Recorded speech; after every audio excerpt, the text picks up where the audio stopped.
주님께서 여러분과 함께 마테오가 전한 거룩한 복음입니다.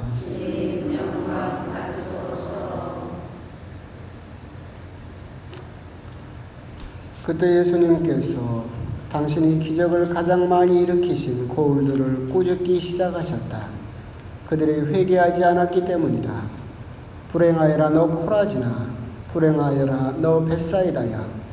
너에게 일어난 기적들이 띠로와 시돈에서 일어났더라면 그들은 벌써 차로옷을 입고 죄를 뒤집어 쓰고 회개하였을 것이다. 그러니 내가 너희에게 말한다. 심판날에는 띠로와 시돈이 너희보다 견디기 쉬울 것이다. 그리고 너 가파르나움아, 내가 하늘까지 오를성 싶으냐? 저승까지 떨어질 것이다. 너에게 일어난 기적들이 소돔에서 일어났더라면 그 고울은 오늘까지 남아있을 것이다. 그러니 내가 너희에게 말한다. 심판날에는 소돔 땅이 너보다 견디기 쉬울 것이다. 주님의 말씀입니다.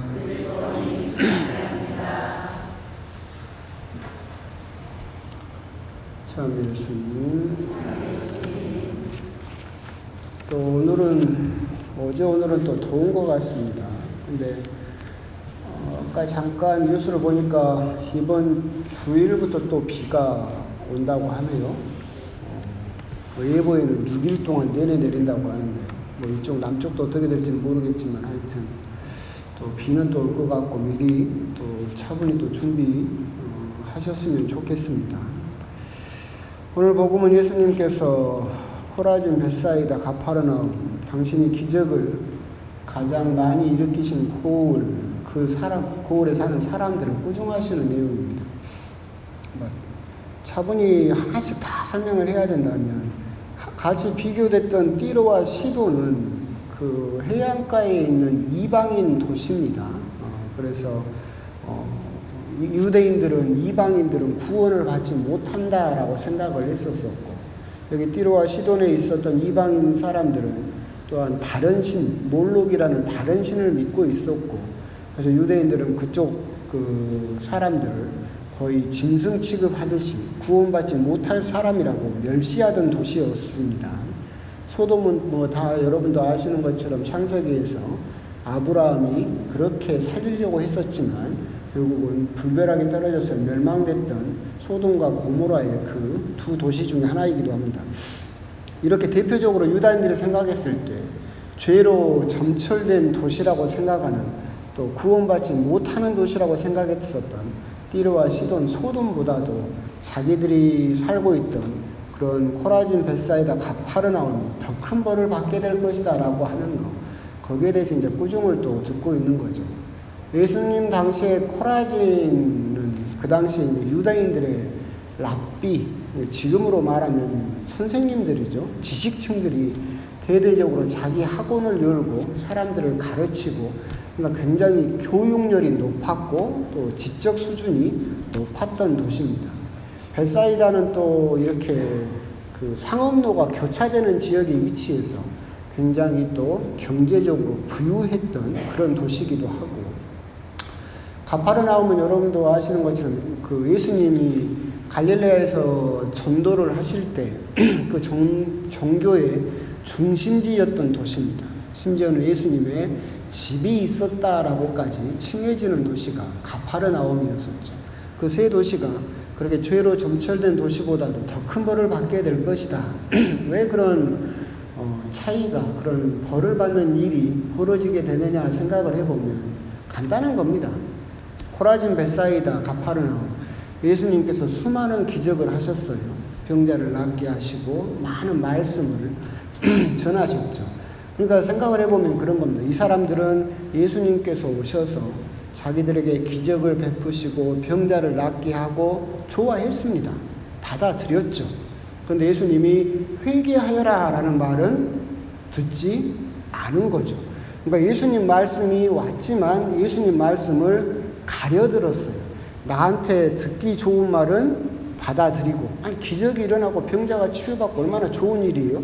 그러건 쌍수를 들어서 예수님을 환영하고 받아들이지만 내 귀에 거슬리는 말, 회개해라, 이런 말들은 이제 거부해 버렸던 거죠.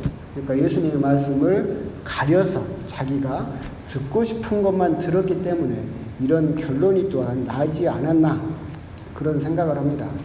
제가 이제 이렇게 강론을 하다 보면 가끔 그런 이야기들을 많이 듣죠. 신자 여러분들에게 그렇게 겁주거나 무서운 이야기 하지 말고 희망찬 이야기, 그런 이야기를 좀 좋은 이야기를 좀 해줬으면 좋겠다라고 이야기를 하시는 분들이 많이 계신데, 여러분들이 읽어봐도 예수님의 말씀이 희망에 대해서 하시는 말씀도 많이 있지만 그보다 더 많은 게 뭐냐면 경고에 대한 말씀이에요. 근데 제가 뭐라고 예수님 말씀을 꼭 거꾸로 희망에 찬 말만 하겠습니까? 근데 또 그런 부분을 곰곰이 생각을 하면 귀에 듣기 좋은 말만 들으려고 하는 거, 그죠? 우리도 반찬을 편식한다고 그러잖아요. 근데 말씀도 편식하는 경우가 있어요. 내 귀에 거슬리는 거, 그렇게 살면 안 된다니까요. 똑바로 좀 사란 말이요. 이 말은 듣기 싫지, 누구나. 그러니까 이런 말 좀 하지 말고 듣기 좋은 말만 좀 해줬으면 좋겠다. 이것도 말씀의 편식이에요. 그러잖아요. 코라진과 벳사이다와 가파르나움도 똑같은 걸 했던 거예요. 나한테 듣기 좋은 말, 내 귀에 달달한 말은 환영해요. 예수님, 근데 내 귀에 거슬리는 말, 회개해라. 니들 그렇게 살면 안 된다. 하나님 나라가 가까이 왔다. 지금 너의 삶의 방식을 바꿔라. 그런 건 듣기 싫다니까. 난 그냥 이대로 살라니까 듣기 좋은 말만 해줘. 그러다 보니까 회개하지도 않고 예수님을 충실히 따르지도 않았다라고 하는 겁니다. 우리가 여기에서 생각해 볼 필요가 있는 것은 뭐냐면, 신앙은 옵션이 아니에요. 신앙은 통째로 받아들이는 거예요. 우리가 자동차를 사면 그 옵션을 따지잖아요. 저는 안 사봐서 모르지만, 그잖아요. 옵션을 따져가지고 뭘 넣고 빼고 하잖아요. 신앙도 그런 식으로 생각하는 분들이 많아요. 신앙도 내가 무엇인가를 하게 되면, 이것은 좋은 거야. 그래서 그건 해. 근데 이건 하기 싫고 나하고도 안 맞는 것 같아. 그러면 안 해. 대표적으로 뭐예요? 고해성사. 고해성사는 참 여러분도 불편하잖아요. 신부도 불편해요. 나도 주기 싫어요. 나도 얼마나 거기서 힘든데. 근데 이게 딱 해보면, 여러분들 이야기를 들어보면 고해성사, 다른 사람한테 내 죄를 이야기를 하고 내 속마음을 이야기하는 게 참 불편해. 그러니까 이것은 안 해. 딱 빼버려. 자기 신앙생활에서. 그런 사람들이 참 많아요. 그래서 자기 입맛에 맞는 신앙생활은 하는데 자기 입맛에 안 맞는 거, 껄끄러운 것은 안 하려고 하는 거, 이렇게 신앙생활을 하는 경우도 참 많다. 근데 우리가 생각해 봐야 될 것은 뭐냐면, 신앙생활은, 신앙이라고 하는 것은 통째로 받아들이는 거예요. 성모님이 천사가 와서 이렇게 이야기를 했을 때, 주님의 종이오니 그대로 제게 이루어지소서라고 응답을 했어요. 그 응답에는 당신이 천주의 성모가 되고 하늘의 화관을 쓰시게 될 것이고 하느님의 어머니가 되실 것이고 하늘로 승천하시게 될 것이다라는 영광도 들어있지만, 그 응답에는 또 무엇도 함께 들어있어요. 자기 아들이 십자가를 지게 될 것이고 그 시체를 내가 내리게 될 것이라는 그것까지 다 들어있는 응답이에요.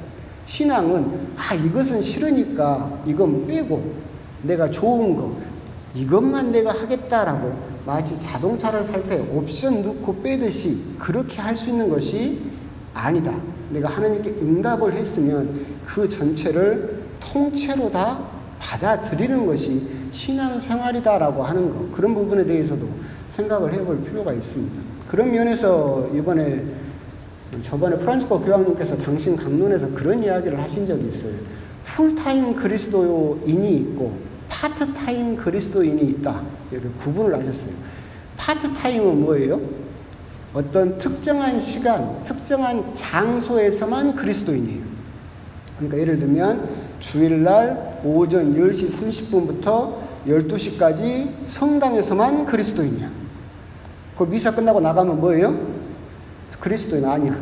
파트타임이야. 짧게 잠깐만 그리스도인인 사람이 있고, 풀타임 그리스도인은 뭐예요? 하루 온종일 그리스도인이고, 미사 때도 하나님을 믿는 사람이고, 미사가 끝나도 하나님을 믿는 사람이에요. 그러면 왜 그런 차이가 생겼을까를 생각을 해보면 저는 그거 같아요. 코라진 벳사이다, 가파르나움이 꾸중을 듣는 것과 같은 이유죠. 하느님 말씀을, 예수님 말씀을 내가 듣고 싶은 것만 들어. 그러게 되면 내 신앙생활도 어떻게 되는 거예요? 파트타임이지. 내가 원할 때, 원하는 장소에서만 그리스도인, 예수님을 믿는 사람이고, 왜? 예수님 말씀도 내가 듣고 싶은 것만 들었잖아. 내가 듣기 싫은 건 버려버렸으니까. 그렇잖아요. 이런 차이가 생기는 것이 아닐까. 신앙을 통째로 받아들여서 예수님 말씀을 가감없이 넣고 빼지 않고 그 안에 들어있는 눈물까지도, 그 안에 들어있는 고통까지도, 그 안에 들어있는 희망과 기쁨까지도 통째로 받아들일 수 있는 사람은 하루 온종일 그리스도인, 풀타임 그리스도인이 될 수 있지 않을까, 그런 생각을 합니다. 그리고 오늘 코라진과 벳사이다와 가파르나움이 꾸중을 들었던 이유, 그 많은 기적을 눈앞에서 보고서도 끝내 회개하지 않았던 그 도시의 수많은 사람들, 그들 역시도 결국은 파트타임이죠. 내가 듣고 싶은 것만 듣고 듣기 싫은 것은 거절하고 받아들이지 않음으로써 결국 예수님의 그 수많은 기적 앞에서도 결국 회개하라는 그 말씀은 거절했던 그 사람들을 보면서 결국 우리 역시도 예수님의 말씀을 듣고 신앙생활을 하면서 나도 내 입맛에 맞는 것만 듣고 내 귀에 듣기 좋은 것만 듣고 내가 하기 편하고 하고 싶은 것만 하는 그런 신앙생활의 모습을 보여주는 것은 아닌가. 신앙은 그 안에 들어있는 성모님처럼 십자가까지도 통째로 다 받아들이는 것을 신앙이다라고 부른다라고 한다면 교황님께서 하셨던 말씀처럼 풀타임 그리스도인과 파트타임 그리스도인이 있다라고 교황님이 구분을 하셨을 때 나는 과연 정말 파트타임, 특정 장소, 특정 시간에만 그리스도인으로 그런 삶을 혹시 살고 있는 것은 아닌가. 그런 부분에 대해서 또 한번 곰곰이 묵상을 해보셨으면 좋겠습니다. 아멘.